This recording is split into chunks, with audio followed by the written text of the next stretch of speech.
Thanks for dropping in to Get Out of Your Way, a confidence overhaul podcast for those souls that desire bigger and bolder lives. I'm your host, Meg, dishing out the truth about moving into your confidence zone.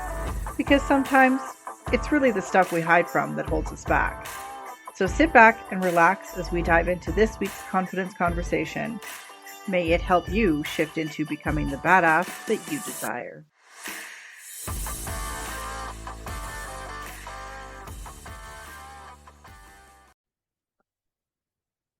Hello, my friends, and welcome back to Get Out of Your Way, a weekly podcast where I sit down and talk all things self-improvement and self-confidence. This week's episode, I wanted to dive into a little bit about my story and where I came from. I realized that I haven't really talked about it as a whole episode because I have too once been in a position where my self-confidence and my self-worth were at their all-time lowest. I believed in my heart of hearts that I didn't deserve to move any further than where I was, and that I was destined to live in a boring and mundane, worthless life. And I know that there's a lot of people out there struggling with exactly that, where they live in their day-to-day, where they have a job where they're unhappy, their relationship might not be the greatest, the communication isn't quite there, they feel like they're on this never-ending treadmill of doing things for others and never ever having enough time or energy to put into themselves. Especially as a mother, we tend to find ourselves in these positions quite often because when we have babies, we have the expectation of being there for them, and they are our number one, which is fantastic and true, but there also has to be an element of where you take care of yourself. And that was the part that I was missing when I became a mom and I started working and started making sure that their lives were more fulfilled than my own. It was a process that actually brought me to my ultimate low, which was depression, and which is a place that I don't wish upon anybody in my listener circle or anybody out there in the world. It's not a place that's fun. It's not a place that needs to be fantasized about. It's not a place that needs to be glorified in any sense. It's a very, very real place to be, and it is scary, and it is sometimes a place that you feel like you cannot escape. I'm here to tell you that it is a place that you can escape.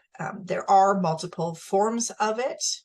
Fortunately, I wasn't one of the ones that had to, or that was placed in a form that had to handle any type of medication in order to move from. And I've realized that there is a large amount of people that do struggle with depression in that sense, where they need medication in order to balance hormones and mental stability and whatnot. I am here to talk about the part that is able to be moved by self-improvement.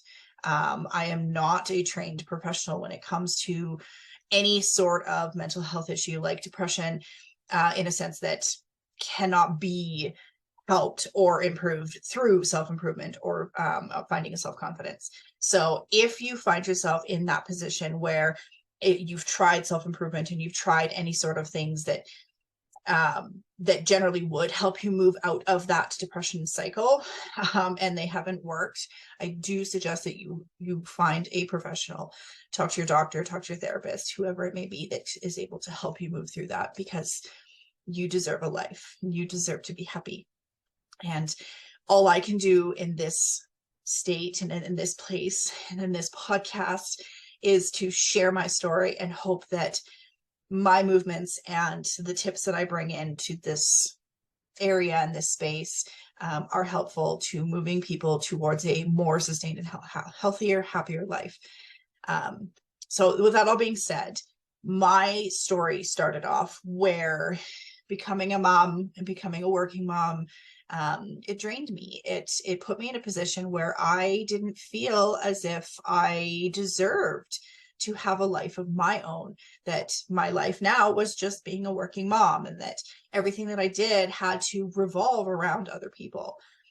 And while I love revolving my life around my children, it brings me great joy to watch them grow and watch them experience life and and take on my teachings, it wasn't fulfilling enough for me back when I was not taking care of myself.